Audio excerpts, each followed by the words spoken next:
come in. This is Tamika's Den. I am Tamika. Get on in here, y'all. Get on in here. Kick off your shoes and relax your feet. You are now in the den. So, guys, this is my review recap, okay? Reasonable Doubt, Season 2, Episode 5, Guilty until proven innocent. Baby, listen, okay, Shonelle, you are definitely guilty until proven innocent, girl. Listen, Lewis, we about to put you on that damn list too, because you guilty of being out here in these streets, okay, all up in it, getting in it in with no damn protection, and now we wondering if the damn baby is ours or not. We stressing, we can't sleep, we can't drink, we can't eat, we can't think, okay, until we find out what the hell is going on. Now, Shonelle, girl, every time 2 steps forward, 3 steps back, because 1 minute I try to have some sympathy for you, and the next damn minute you work my freaking nerves. Why the hell are you trying to flip it and reverse it on Zag, on Jackson, get real downright rude and disrespectful? Baby, you would have been singing I'm on my own, because if I was Jax, honey, I would leave you to Corey and let him do what the hell he got to do with you, because I ain't got it to damn do. You're not going to sit around and try to do reverse psychology on me and flip around on me when I'm trying to help you, damn girl. Now, speaking of Corey, baby, okay, Corey, Charles Chocolate Morris Chestnut, you was working my damn nerves too, because you over here trying to be down with the damn boys club, okay, and take out and let them know your frustrations with Jack and get a little cute out here, because we trying to be like, it's a man's world.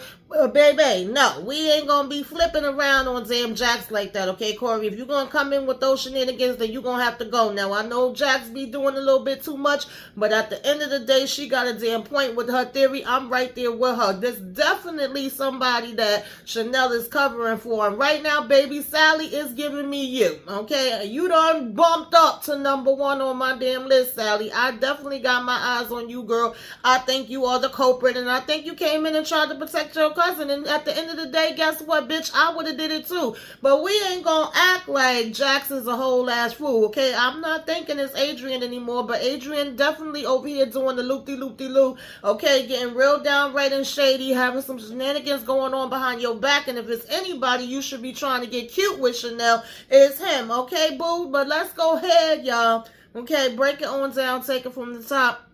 You know how we do. So, we get in here, Jax try to have a damn sit down with Shonelle, okay, let her know what she thinking and say, girl, you know, at the end of the day, boo, okay, if you got anything else to say, because I know it's some stuff that you've been, you know, holding from me, speak now or forever hold your peace. Like, shit ain't adding up, the math ain't mathing, you know, and I ain't no damn dummy. I've been doing this for a freaking long time.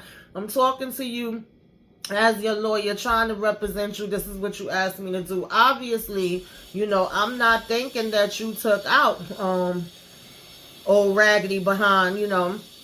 I'm thinking that you are protecting somebody. So, you know, Shonelle wanted to sit here and tell her about how Adrian, you know, felt bad, and he was that he couldn't protect her, and that he's trying to help her. Now, at one point, of course, Jax is taking that to mean, like, oh, he did when he took out JT or whatever. And she's like, what are you talking about? She was like, yeah, obviously you trying to protect him or whatever. I don't think that you was the one that took out JT. I think you're actually protecting the person that did it. And so she talking about some, oh, this is ridiculous. Why would you even come in here with that mess? And, you know, she's basically saying, nah, he ain't do it or whatever. I'm the one that did it. But of course she want to start laughing in her face, because she like, girl, do you know that you are up against, you know, the damn death penalty or life or whatever the case may be? Like, that's what it gets you for first-degree murder. This is not no game, and this is the only way that I can help you is if you completely honest with me. And so she like, you know, I need you to be straight with me or whatever. Did you take out JT?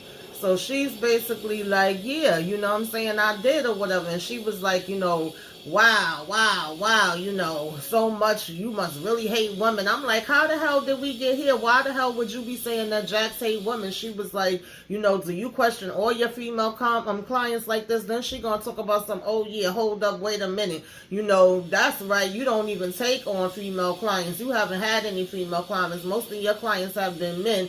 And so much for being on, you know, the black woman side. Didn't you go off on Kalisha or whatever? And she was like, it makes you more comfortable to sit there and be with an abusive, manipulative man, narcissist, powerful crew. That's what you go for, right?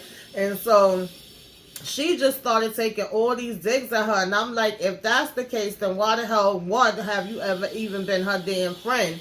And two, why was you crying talking about, oh, I thought you was going to be the one to defend me and work with me and hold me down. And then when she said, it's a good, that's a good woman, Savannah, I ain't going to front. I did chuckle at that. But I'm like, really, Shonelle? And so, of course, you know, Jax just called it out for what she already knew, and so it was. She like, deflecting is not going to get you nowhere. Like, yeah, go ahead, take all your shots at me. Take all your digs. Like, are you done yet, girl? Okay, say whatever you need to say. But at the end of the day, I've been here for you, not only as a damn friend, but as a damn lawyer. I'm asking you this question because when you lying to me, it doesn't help me. It helps me to beat the damn case if I know everything.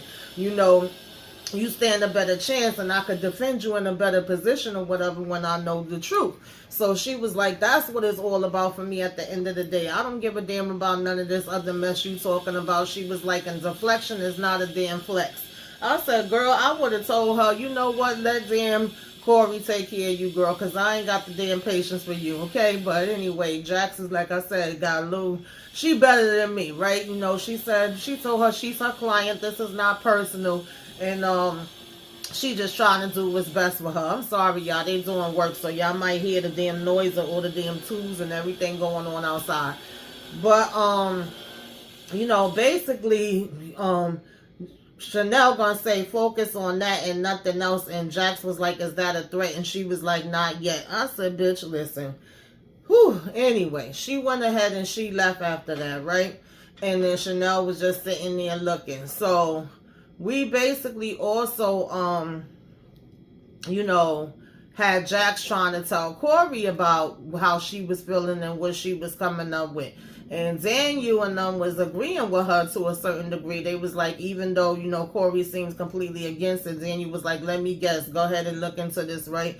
And we was saying that anytime it comes down to it, we gonna bet on Jax. Meanwhile, Lewis is over here calling Terrence and he's saying, you know, he need a little help, right? He need to do a little digging because he was like, I'm pretty sure you heard about the fact that they saying that this could be, you know, JT baby and she pregnant and all that. But to be honest, I got into rocking and rolling with her and the baby could be mine. And we like, yo, you didn't use no protection. Here go damn Lewis talking about some, you know, a little bit. I mean, some of the damn time. So, you know, we basically saying that, you know, Jax found out because she working the case and they saying that, you know, she was doing it with JT and it could possibly be his, but I think it could be mine. And I'm like, some of the time, Lewis, ain't no such thing as some of the time is a yes or no question. Like, what are we talking about here, right?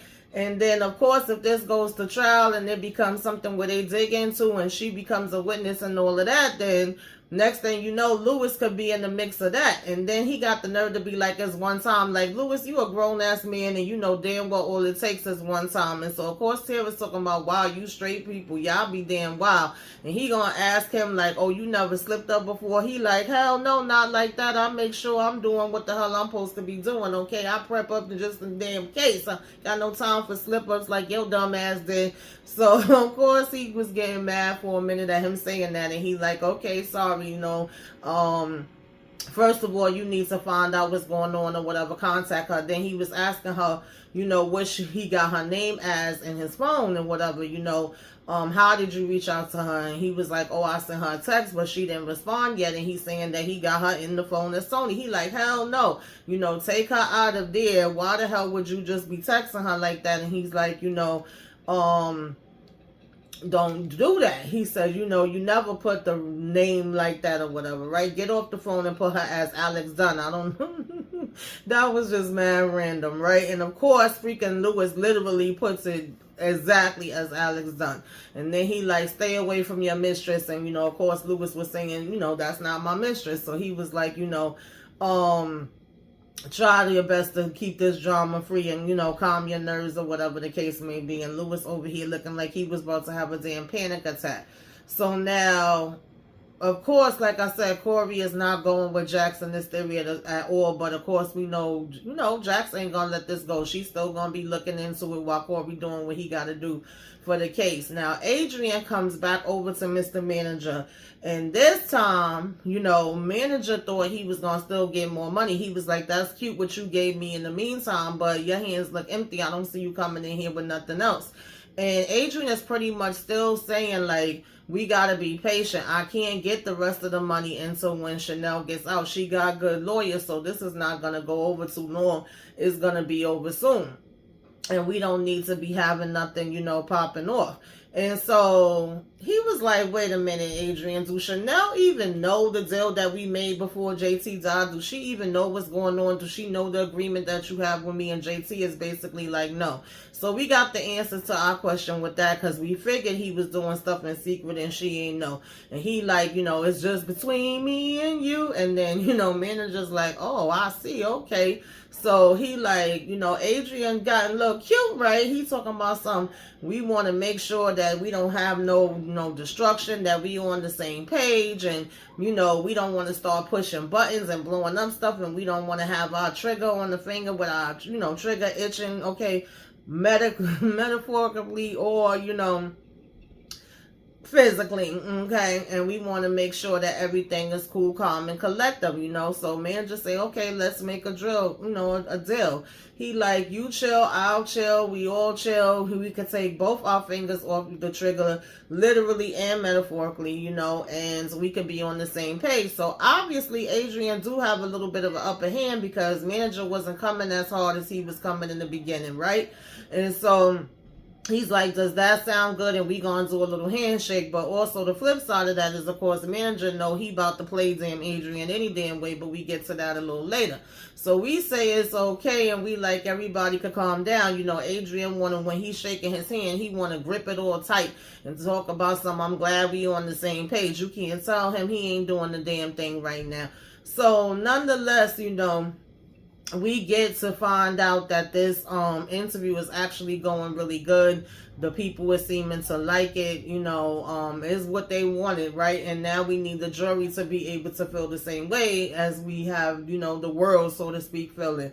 So at the same time, she asked him if he need her to read over his, opening statements or anything. He need any help with anything, and he like, nah, I'm good on that or whatever, right? And he keeps telling her, like, I know this is your friend and you're trying your best to help her. And she's like, yeah, thanks for keep reminding me or whatever. He was like, but I need to know that we focused on this case and that you're going to be doing it from a professional, standpoint, and not just the fact that she's your friend. And of course, she's still telling him, can you consider what I'm telling you about Adrian or whatever, right? That if this is really true, this could be, a big thing. And he was like, yeah, some advice or whatever. That's when he told her fewer, emotions and more reason and more professionalism and all of that. So he's just thinking like, girl, this is not helping our damn case, and he don't want no parts of it.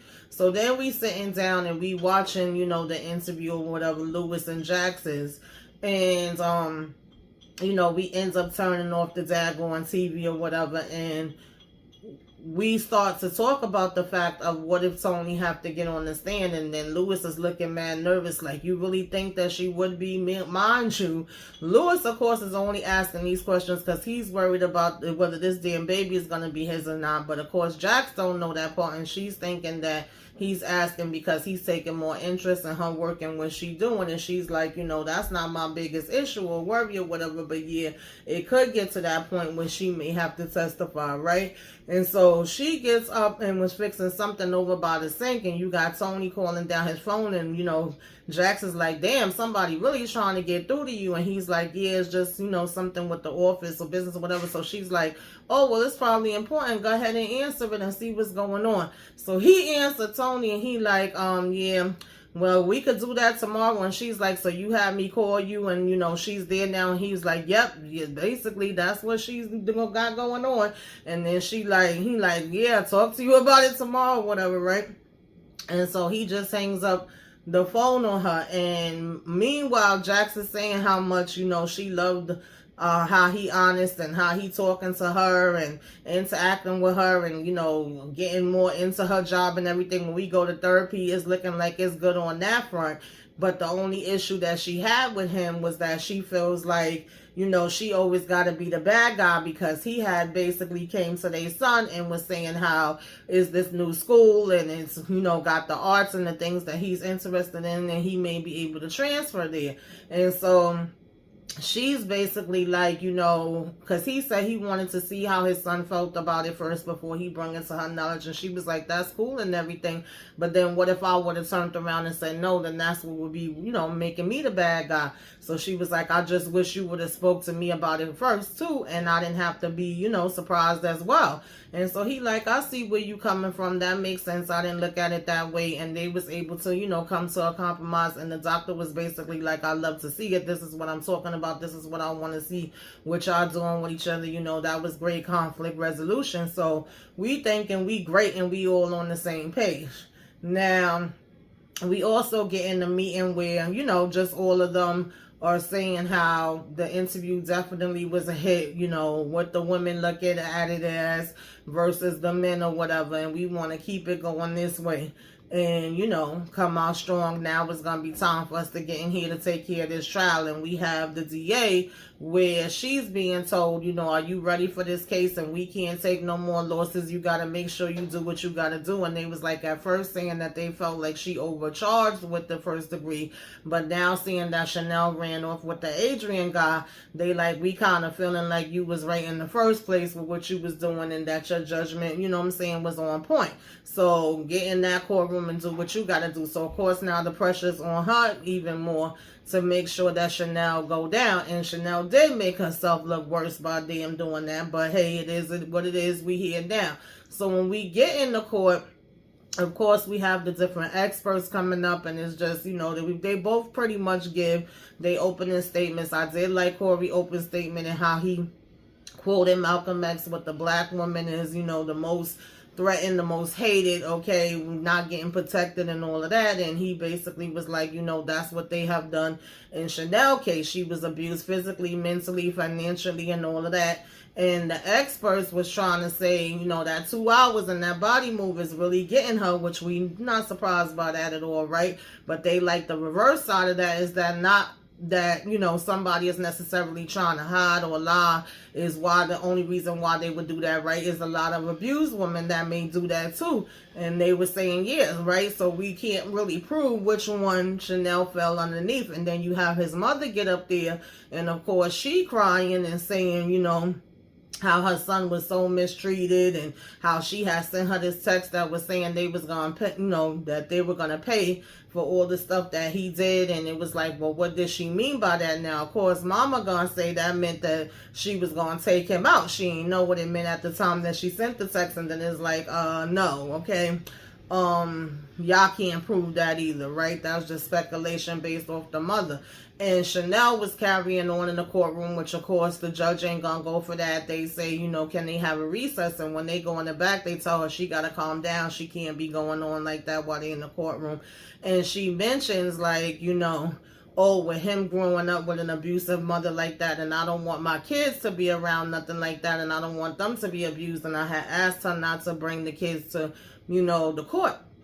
So they was like, what do you mean abuse? What stuff did she used to do to JT? So of course, when they get back out there, you know, he starts asking her about, you know, what kind of man her son was and whether he used to do abusive things. And of course she just trying to deny it and make sure it seemed like he was this sweet damn angel. I'm like, lady, you lying under oath, because you literally said to Shonelle, well, Shonelle, I should say said to you, you knew what he was doing and you never spoke up about it, and you ain't have nothing to say then, but we gonna get in court and lie. Okay, girl. So he's like, you know, oh, Miss Tucker, so you never put your kids in danger, you know, because he pretty much kind of led her into it, like, oh, do you think your son lived his life the way that, you know, you was living your life and that you showed him to? And she was like, yeah, I always taught all my kids how to be, and they saw the way I was, and they following my footsteps and all that. So he was like, oh, so with the abuse,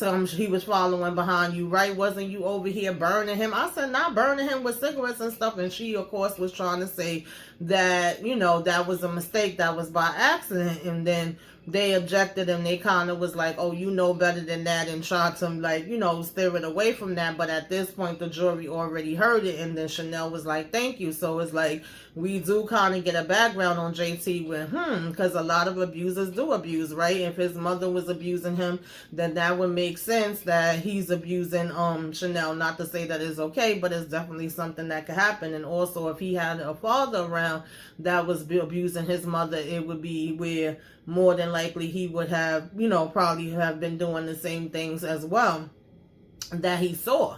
And so that kind of helped their case with him saying that. Now, in the meantime, Jax was out there, like, doing an interview or whatever, right? And Corey comes up like, yo, I said I was the lead. I said you could join. Why were you over here talking to the reporters? And she was like, because you wasn't around. And she said, like you said, fewer emotions, more reasons. Like, I didn't see any reason why I couldn't step in and talk to the reporters for a minute. So, of course, Corey was looking with egg on his damn face and watching her walk away, like, had a little attitude or whatever, right?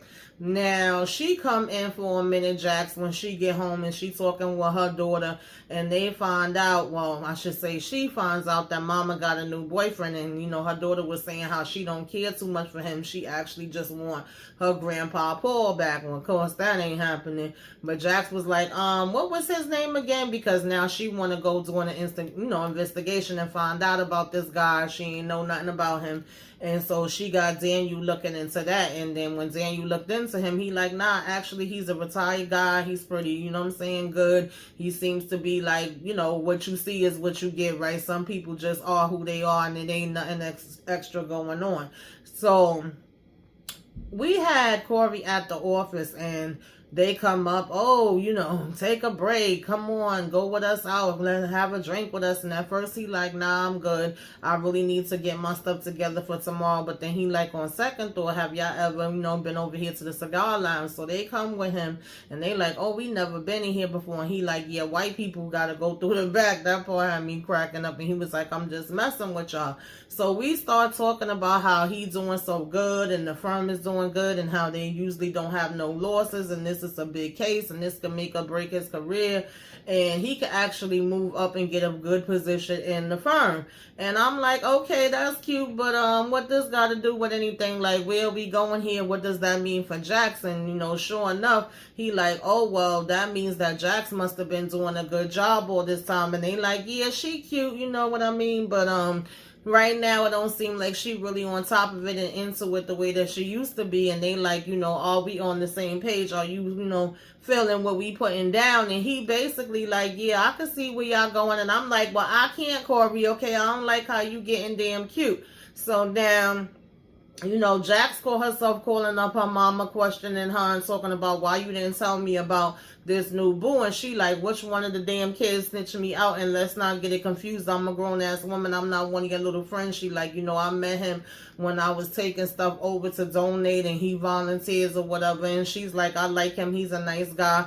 And she like, girl, ain't it time for you to go to court? Like, worry about your court business, not my business. And she basically hang up the phone on Jax, and Jax over here like, Ma, okay. So now they tell her they want to see her in the office, and Jax coming, she like, hey, Steven, hey, Vince, what's going on? What's happening? And they like, we really need you to be on board with Corey and treat him nice and, be there and lift him up and all of this. And she like, okay, like, what's up? They like, he's really doing a tremendous, thing for this firm, and we got to have you have the foresight to be able to, ride with him and make sure that you being hospitable. And she was like, what the hell do you mean? And they was like, you're his second chair, let him take the lead. And she like, okay, support him and make him shine.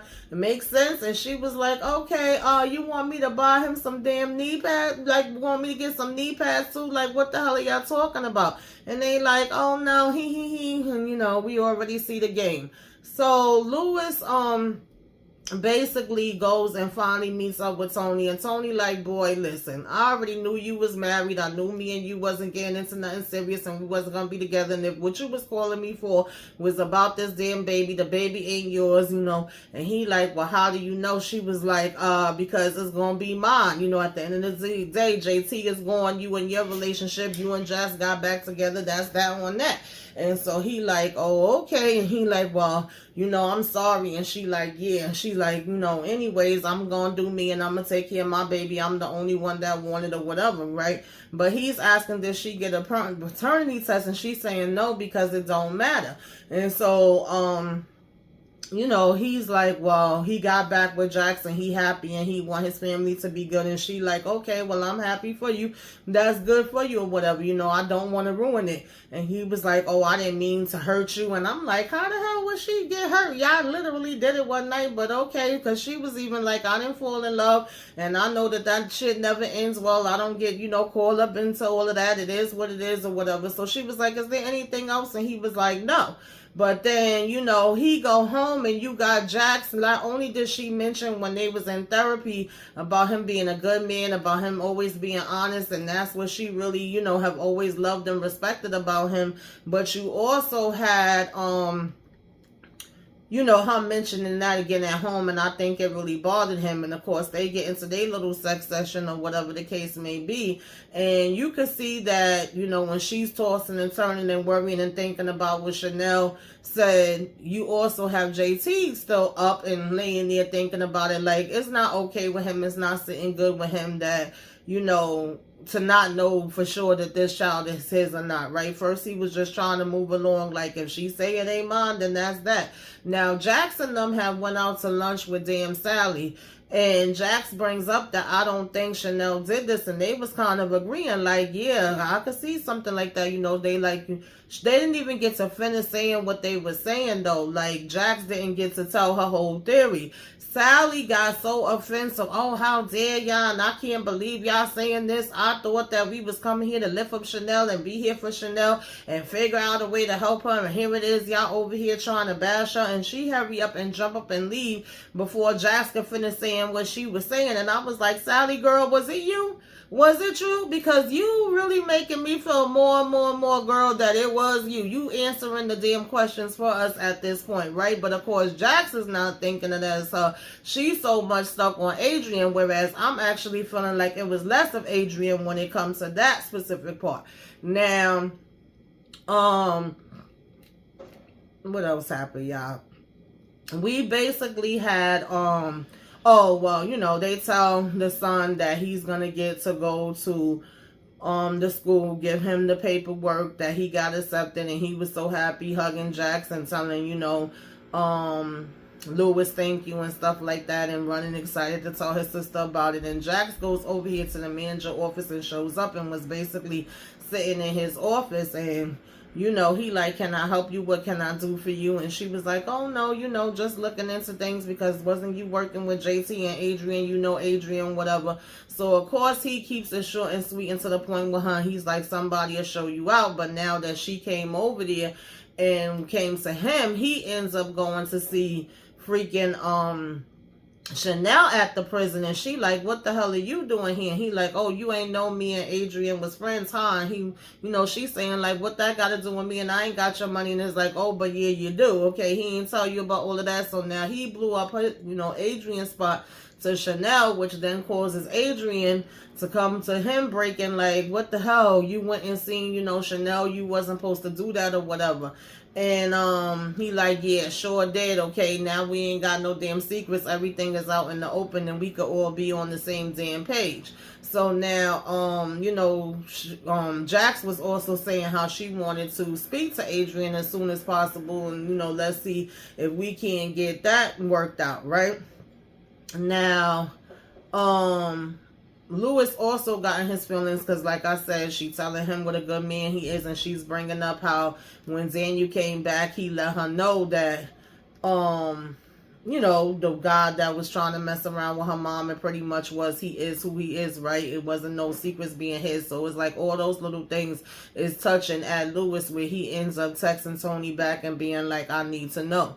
You know, like I said, the manager actually calls up Adrian and was like, now we got homegirl popping up at our day, you know, my office and looking into things, and the more she keeps looking, you know, it's gonna be a problem. So he tells Adrian, now you gotta make sure she keep her mouth shut. And he like, how the hell am I supposed to do that? Me? He like, that's what you got people out here for. You got a man standing right there that's his job to take care of situations like that. Like, I can't be put in that position. Evan, come on, man. So he was like, nah, I was loyal to you, and I need, you know, to know that this loyalty is not one way, okay? Because when it get one way, it gets to be slavery. I said, not you trying to say a slavery, Mr. Evan Manager. Like, you really, playing your damn self, but okay, boy. So he said, you know, when it's done, then we'll be done.